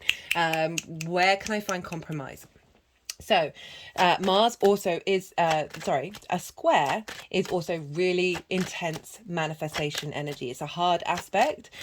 This tends to involve a little bit more hard work to show up, but it's forging you in the fire. It's really helping you to create because it's friction, right? So these two things there's friction there. And friction, we need friction in order for this 3D linear time frame universe that we're very consciously aware of to exist. Okay, without movement, without friction, without all those atoms and quarks and subquarks bumping up against one another, we wouldn't have this sense of time or space. Okay, so it's this big manifestation energy, and it's also in an angular house. Well, for Aries rising, it's in an angular house. So angular houses are 1st, 4th, 7th, and 10th. When we have transits in these signs, this can show up quite loudly. These are pivot points in our chart. They're very powerful places in our chart. So the lunations that we have here do mark, sort of changing of the seasons, changing of the tides, can have a big impact on us. And Aries rising, you have this over in your 4th house. This is the house of roots and foundations, ancestors, lineage, parents, the roof over your head, and the things that you do in private. This is the darkest part of the chart. This is a very intimate part of the chart, and it's squaring your Aries energy over in the 1st house, which is how you embody your sun or your moon in your actions and your deeds, depending if you've got a day or a night chart. It's your body, your appearance, your character. It's often how other people see you. This is your house. You've got a square here of what is it that you need from your roots and your foundations in order to be able to embody yourself fully.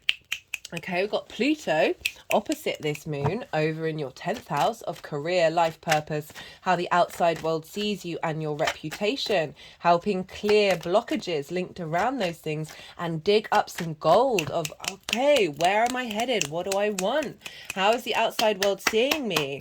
Helping really reinstigate a really solid foundation of your intuition, right? You've got Cancer at the root of your chart. Cancer is your personal connection with emotions, really helping bring into balance and revamp how we connect to our intuition and finding the truth within it, our soul's truth, rather than that of limiting beliefs and trauma responses. So this is a potent new moon, and we've got Uranus over in Taurus, which for you is your 2nd house of your values. So we've got this sextile with Taurus, with Uranus, and the new moon. Do check out the collective reading. I'm summarizing it very quickly here. It was a beautiful, this is all the aspects the sun and the moon are making are Pluto, Uranus, Neptune, Chiron, these bigger outer planets. It's not really talking properly to their personal planets, although there is stuff going on with them. We're being held by the galactic energy right now. We're the angels are coming in, the spirit guides. That was two of the cards. Other cards from the collective that came up of we're here, we're holding you in this cradle, and we're going to get rebirthed and go through a new threshold and step over into a different frequency. So I recommend you check it out, particularly because for Aries risings, this is on an angular house. So this packs a little more punch. Oh, I need to come up with a different phrase for that. Right, so you've got Uranus over in your sign of your values and how you manifest and make your money. Creative energy feeding into the roots and foundations of who you are, helping clear out blockages from your intuition that are linked into your ancestors, your lineage, and your parents. We have a lot of trauma in the 4th house.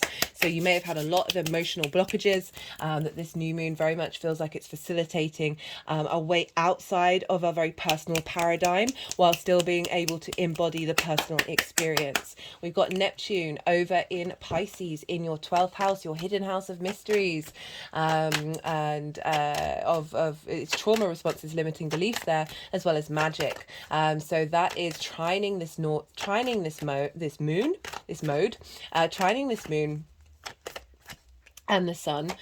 So really bringing wisdom and the magical and mystical side of Neptune, of all possibilities, into this new moon, of establishing a new foundation with your intuition.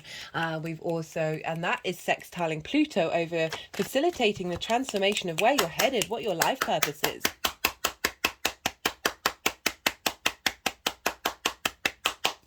Aries, as a side note, check out the Saturn and Pisces video series I've just done.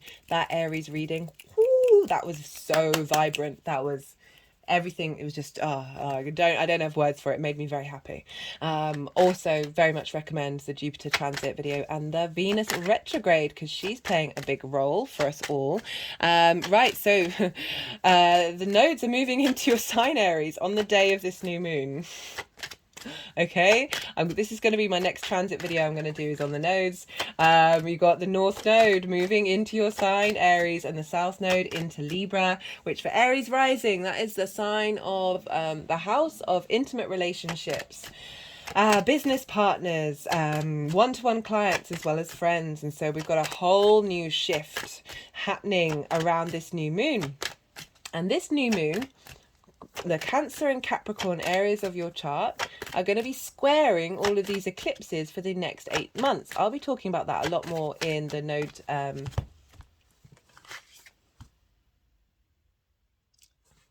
in the transit for the nodes. But when we have moons square the eclipses, this is when things tend to show up. So this is sort of really activating and instigating our soul integration. Aries, if you haven't seen, it's the hybrid eclipse in Aries. This is kickstarting that journey that we've been on over the last couple of lunations, right? That was a hybrid eclipse, happens once every decade. So go check it out, because that would have had an impact. And all these, I feel like all these new moons are just building on that. And now this is the square to that. So we've got like a big activation of our soul integration with our intuition. So we're not necessarily going to get distorted intuitive hits, that there's going to be a more clarity come through. I've certainly noticed my intuition gets stronger and stronger and stronger. I'm not forcing it, I'm just letting it happen and bearing witness to it. Right, so yeah, so let me think about this. We're kind of, sorry, my brain is, I'm trying to think, because this is forming a cradle. So the Pluto opposition, and then the sextile from Pluto to Neptune, then Neptune to Uranus, then Uranus to Cancer. Yeah, so the point of the cradle is you. Okay, so that's that square at that 0 degrees of the nodes, but it's very much you are being rebirthed, Aries rising, or wherever your Aries is, whatever your Aries is being rebirthed. Well, we all are collectively that. It's a balance between our legacy and our power and our magnetism in the 3D world with our personal intuition that is facilitating the birth of the self, of the I am. Oh, they're liking that. yeah, there's usually every now and again I get a really strong channeled message in one of the signs, and it's like not everyone's gonna watch that. So God, so much channeling. Right, look to where your moon is in your chart. This is going to add on a layer that wherever that moon is, whatever sign it's in, whatever house it's in with the themes, it's going to add on a layer of what's going to show up for you for this new moon, or what you're really drawn to set intentions with.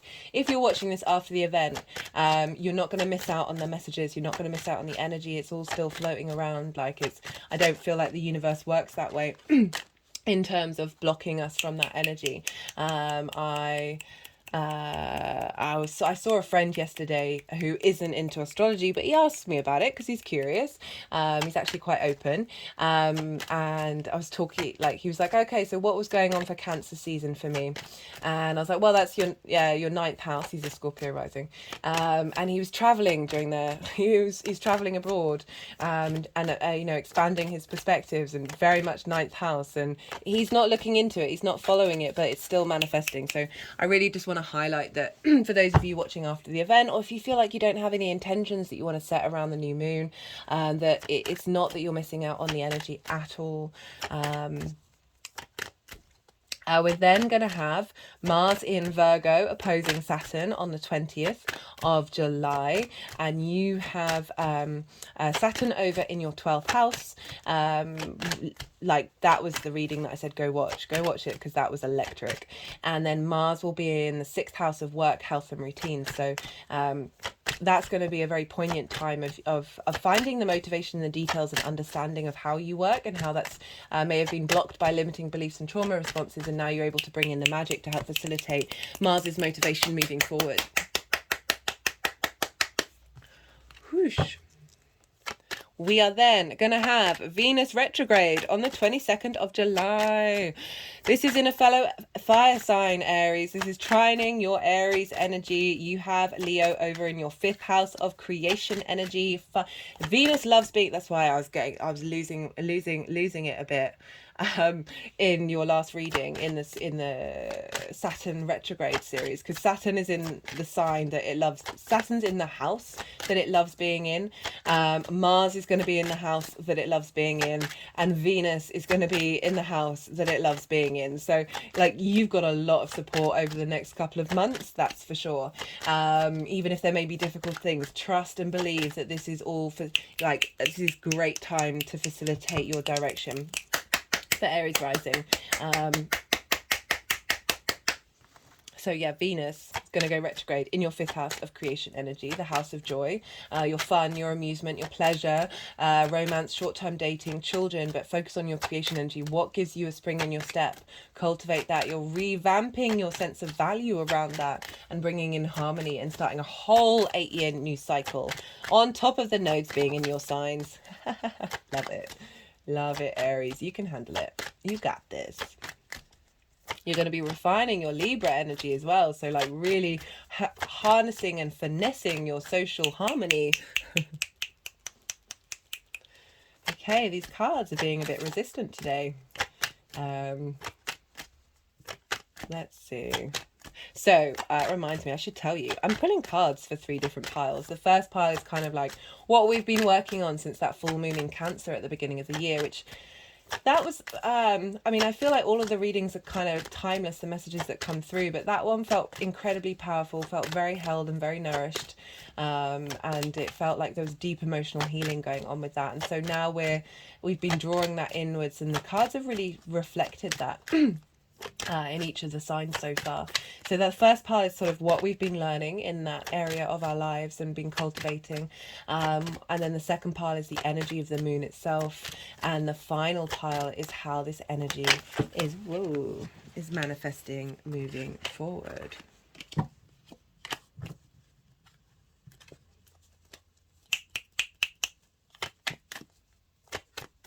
You can also look to where your sun is to add on another layer. Whenever we have lunations like this, they do both involve the sun and the moon, but so got some very sort of fluky energy. So I cut the deck and saw the Queen of Swords, and I put it back, and now she's just sort of fallen out.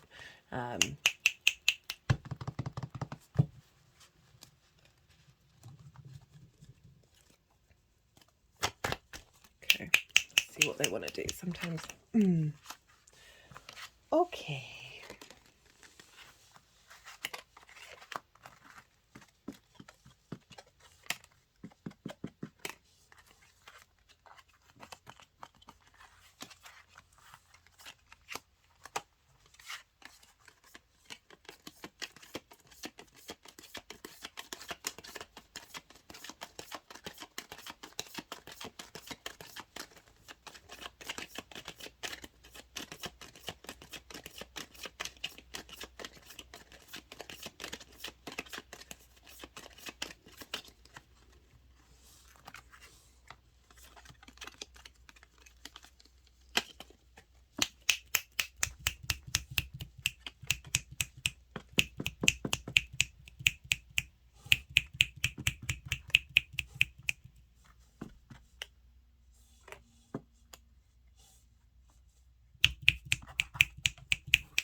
Forgot to mention Aries, for those of you who are new viewers, like this is usually when I go quiet, because my brain sort of shuts down when the energies want to move the cards around, and I find it a little difficult to channel, think and talk at the same time, and so they often want to move the cards around and do some energy work for you. You've just had a lot of information, let that digest. Let's see what intuitive hits have already come up for you, that are linked into your personal experience rather than just the general reading, and then when they finish doing what they need to do, I will loop back around, and then I'll bring in the tarot in relation to what we've just been talking about.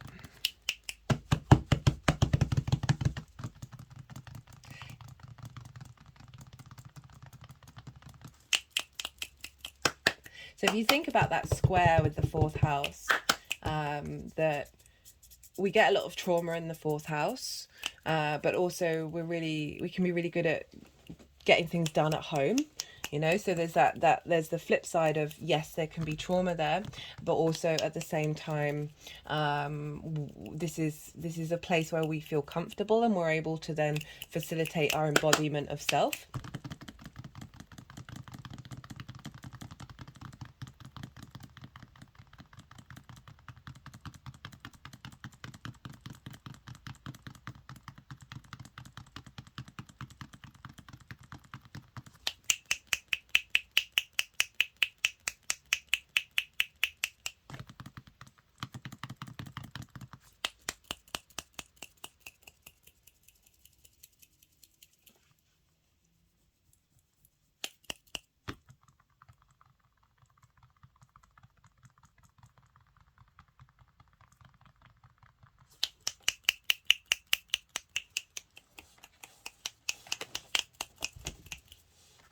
Okay, so we've got four from that Cancer full moon to this new one. So it was at the beginning of the year.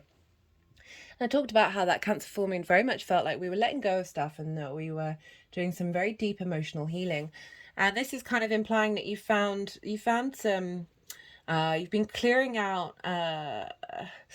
So the Five of Pentacles is about not feeling supported, not feeling secure, being left out in the cold, and there's this sense of there can be a sense of abandonment and rejection here. Okay.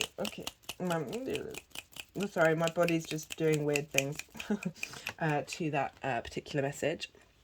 But it's in reverse, so with the Hierophant, and this is about finding, the Hierophant is Taurus, and you have that in your second house of values. Jupiter's moved through there, that there's been energetically, you've been working through this about this whether it's conscious or not, this sense of not feeling supported, not feeling protected, not feeling nourished, and being left out in the cold and being abandoned. It's in reverse, so it's saying like you're transmuting that energy, you're working through it on an inner space, you're understanding and sitting with those emotions. The Hierophant is about wisdom, is about taking your time to understand what's going on, and really it's like the guru energy of being your own guru, of being able to support provide wisdom and support and stability, Taurus energy, to these emotional feelings that you may have felt. As I said, whether it's conscious or not, the fourth house has a lot of trauma. So this is kind of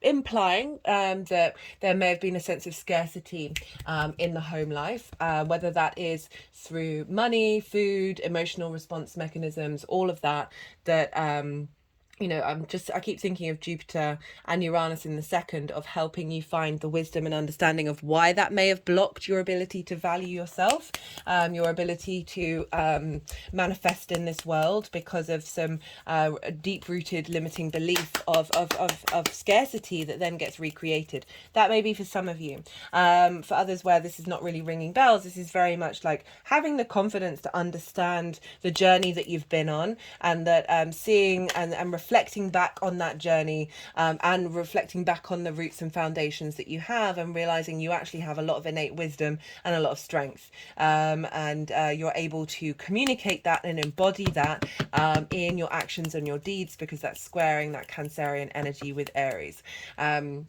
Right, so we have with this, with the moon itself, the energy of the moon itself, we've got another reversal. We've got the Nine of Swords in reverse, and we've got the moon. So the Nine of Swords represents worrying, sleepless nights, nightmares, anxiety. Look at the darkness of this card. You've got like 9 swords hanging over your head. Like, that's pretty oppressive. It's a very anxiety, depression based, mental quagmire of oppression, of worrying about things that you can't control, because we can't call any situation, and we're often, when we're in anxiety, we're thinking about the future, or we're worrying about what's happened in the past, and we're not being present. I always say with the Nine of Swords, look to the roses, find things in your life that can just take you into the present moment and help you smile. But it's in reverse. So it's saying that whatever this means for you, and this can be very different for us all, that the moon is coming along and helping clear away those delusions and illusions, and helping strengthen your ability to understand intuitively why these things have been happening, why you've been feeling this way, and being more at peace with it. The moon here, we've got the dog and the wolf, and this is sort of engaging with the magic of the universe, of tapping into that innate wild part of who we are, as well as knowing that we need some form of boundaries in order to create in the world. Like, the moon is very psychic, very sensitive, being very establishing a new connection to your sensitivity, your intuition. We're all intuitives, we're all psychics in one way or another, we just do it in different ways.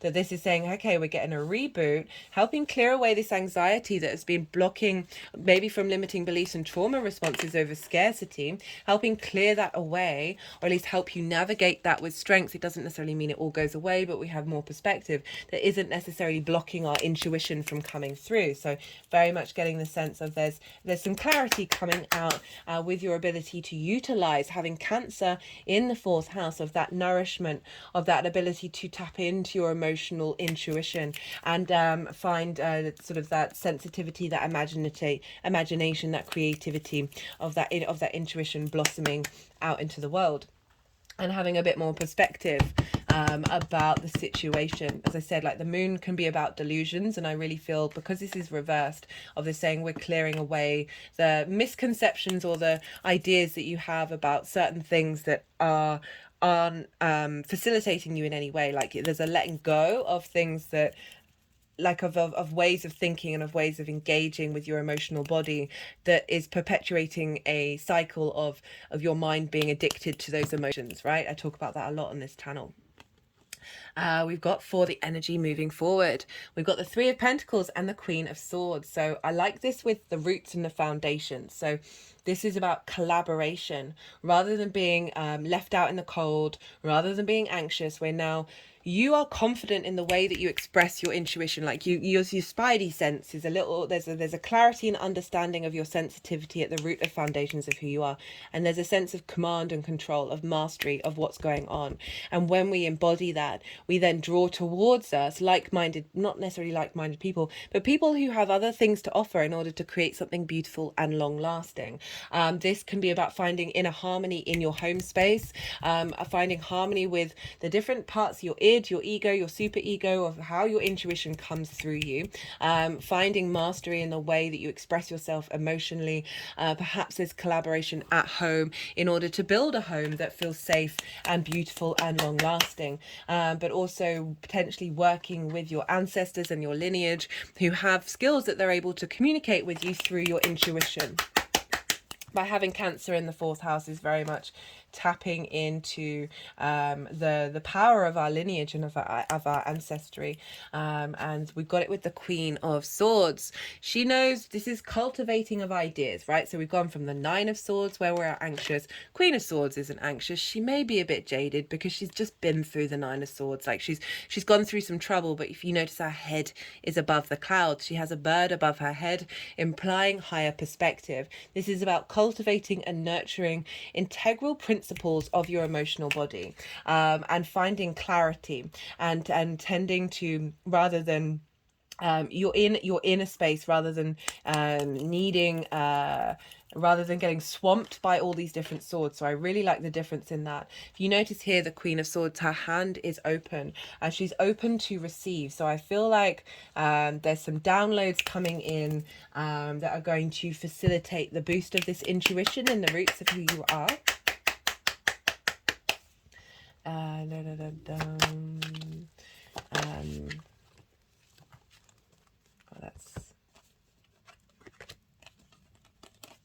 Okay, that was the Magician, and emotions and control of self.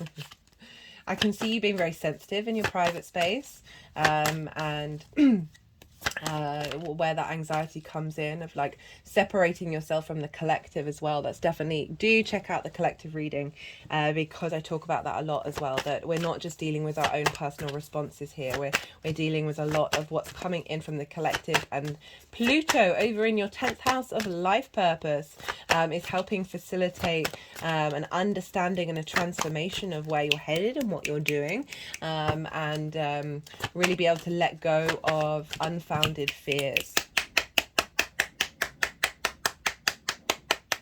Like very practical, very pragmatic energy, the Queen of Swords, and I like that as a combination with the fact that we've got Cancer in the fourth house, of finding some mental stability with that Queen of Swords, with that sign in the fourth. Okay, this is the numerology deck. I moved over to this one. Let's see what wants to come. Oh, hello. Manifestation. Manifestation of collaboration rather than attack, of like there's a equilibrium with this. With Cancer, we can often give too much or take too much, and there can be that imbalance with that need to nurture and the need for our needs to be met. That this is implying collaboration, so there's a balance, there's a harmony of each energy or each person or each situation contributing in an equal, balanced way, that is they're each facilitating one another rather than not there's a symbiotic loop here, and through that, of being able to, through your intuition, that High Priestess that came up in the collective reading, of like there's through the clarity of the Queen of Swords, with really being able to know that your intuition is guiding you, that's at the root of your foundations, of your foundational structure, of what you're comfortable with, that you're getting a reboot in that intuition, of helping that get an alignment. You're clearing out delusion and anxiety linked around of being able to trust that intuition, that it is then, you know, potentially bringing about a state of harmony rather than discourse. Okay, right, come on, let's see what wants to come out. This is the First Light Tarot, Major Arcana, question cards, statement cards, and keyword cards. All the decks, as I said, in the description box, if any of them take your fancy.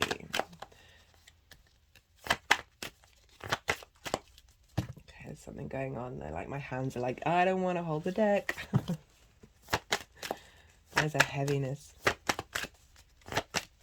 That, I don't mean that in a negative way, just a factual way.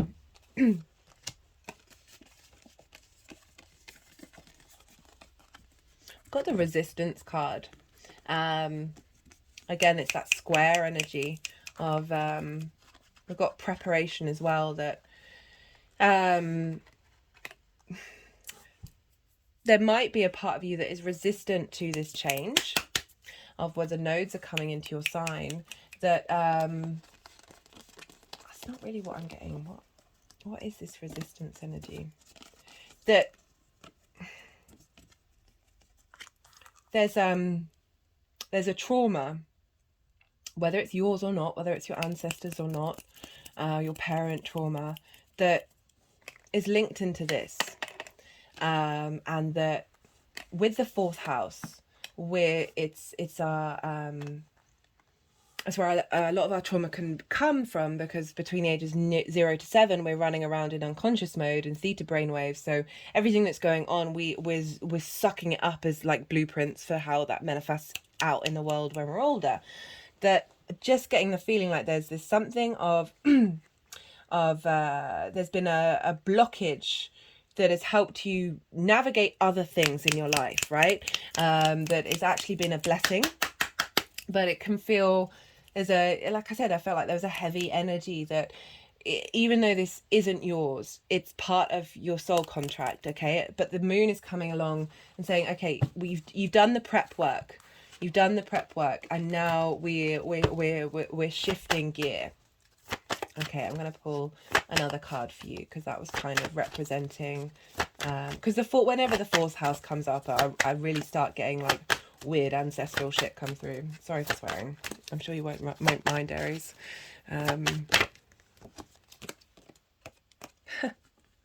Karma, domino effects, just as I'm talking about sort of past life ancestral stuff. Oh, just had an energetic release. Okay.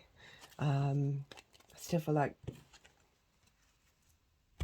Okay, the bottom of the deck is forgiveness, and they've just put it over my heart chakra. Okay. Okay, guys. Let's see.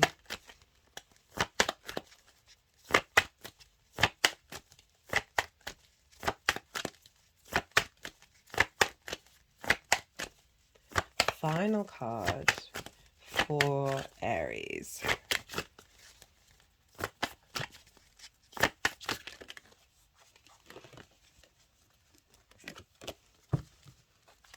Okay, they want that one. Hermit. Truth, guides, facts, wisdom. Finding the wisdom in what you've been on. Maybe spending some time in private during this new moon. Or definitely receiving divine wisdom, receiving wisdom of your journey. The Hermit is very much the individual by itself. It's also that Virgo energy where Mars is going to be. And so facilitating an uncovering of how it is that you work and your health and your routines that can be blocked by trauma responses. Oh, okay, that was a big energetic release. And so we've got that Mars opposite Saturn a couple of days after this new moon. So we're really finding the motivation and wisdom and understanding to find that's harmonizing with this new moon of what's been blocking our ability to be in emotional flow in every area of our chart. Okay, Aries, I'm going to leave it at that. Thank you for watching. I appreciate your time and energy. If any of this resonated and you felt like it gave you some perspective or gave you a bit of an empowerment and understanding of what's going on, there are things that you can do to help pay it forward. This is a growing channel, so any interaction on the channel really helps the algorithm, helps you, but YouTube go, hey, let's push this out into the world. Liking the video, leaving a comment, even if it's just an emoji, watching this till the end of the video. This is the end of the video, but in general, watching videos till the end, even if they're just on mute, searching the channel through the search bar and activating videos that way. There's lots of different things you can do. I really appreciate your time and your energy. Be good to yourself, Aries. Be good to those around you, and most importantly, be well until we meet again.